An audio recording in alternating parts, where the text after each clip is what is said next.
UDF ഭരണം ജനജീവിതത്തെ പിറകോട്ടടിപ്പിച്ചെന്ന് LDF convener TP Ramakrishnan. BJPയുമായി അവിഹിത ബന്ധത്തിനാണ് UDF ശ്രമിക്കുന്നത്. തൊഴിലുറപ്പ് പദ്ധതിയിലും ലേബർ കോഡിലും കേന്ദ്രത്തിനൊപ്പമാണ് UDF സർക്കാരെന്നും TP രാമകൃഷ്ണൻ പറഞ്ഞു. UDF ഭരണം ജനജീവിതത്തെ പിറകോട്ടടിപ്പിച്ചെന്ന് LDF യോഗത്തിന് ശേഷം കൺവീനർ TP രാമകൃഷ്ണൻ പറഞ്ഞു. ഈ 3 മാസ കാലയളവിൽ ഗവൺമെന്റ് തുടരുന്ന നടപടികൾ കേരളത്തിലെ ജനങ്ങളുടെ ജീവിതത്തെയാകെ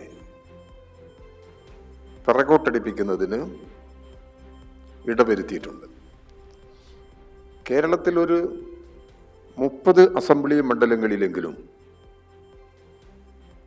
BJPയുടെ വോട്ട് കൊണ്ടാണ് UDF ജയിച്ചത്. ഈ ബന്ധം RSS സംഘപരിവാർ ശക്തികളുടെ താല്പര്യമനുസരിച്ചുള്ള BJPയുമായിട്ടുള്ള ഈ ബന്ധം UDF തുടരുകയാണ്.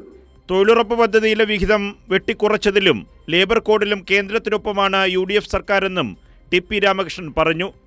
ദാരിദ്ര്യ ലഘൂകരണത്തിന് വേണ്ടി ആശ്രയിക്കുന്ന ഒരു പദ്ധതിയാണ് തൊഴിലുറപ്പ് പദ്ധതി.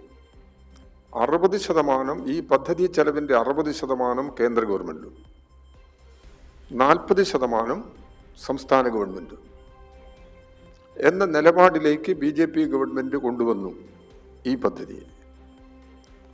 ഈ നിലപാടിനോട്, കേന്ദ്രത്തിൻ്റെ ഈ നിലപാടിനോട് UDF ഗവൺമെൻറ്റിൻ്റെ സമീപനം എന്താണ്? ഇതാണൊരു പ്രശ്നം.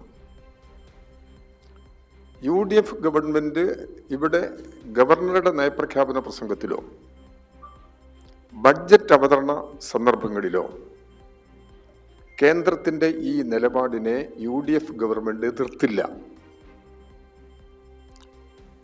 എതിർക്കാതിരിക്കുന്നതിനുള്ള കാരണം BJPയോടുള്ള ആഭിമുഖ്യം തന്നെയാണ്.